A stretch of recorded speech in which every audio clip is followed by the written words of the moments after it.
Sanibonani Mzansi, ngiyabonga kakhulu ukuthi uthando nesithembu likhulile laze lafika la likhona. Le video le angivamile ukwenza ama video kodwa ngithi ngiyenze ngoba ngiyabona ukuthi hayi impe engibhekene nayo enkulu. Kodwa ngesikhathi siqala uthando nesithembu sishonga ukuthi konke kuzoba kuhle noma kuzoba kubi.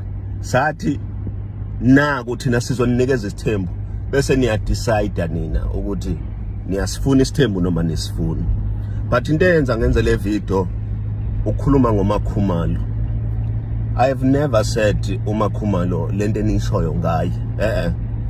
Ngithena mina lento ayiphumele ekhaya imhlulela ukuthi ayenze la kaMseleko. Ungeseka lokho. Because nginomuzi omkhulu. Ikona kuphela engikhuluma ngakho. Manje nina senifaka okunye okuningi. Yazi mina noMakhumalo we are right kakhulu and angikwazi ukufaka abanye abantu mangikhuluma ngaye because labo bantu kuyoba sengathi bakhulu kunoMakhumalo. So that will be unfortunate. But I'm simply saying uMakhumalo lento ayiganile emenza bomesisi Mseleko number 3. Meaning kusho ukuthi lento ayiganile fanele ayeseke iyona kuphela engikhuluma ngayo.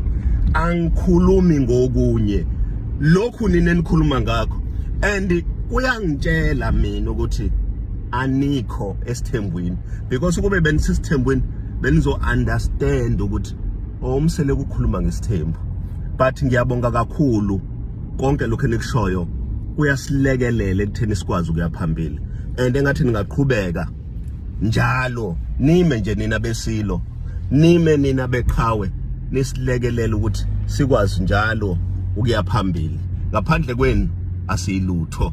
Siyabonga kakhulu. Angazi ke noma abantu basasifuna isithembu ngoba kungenza ukuthi sebe decide ukuthi ayi isithembu angisasifuni, isithembu ngiyasifuna. Hayi ayibanga bande khona.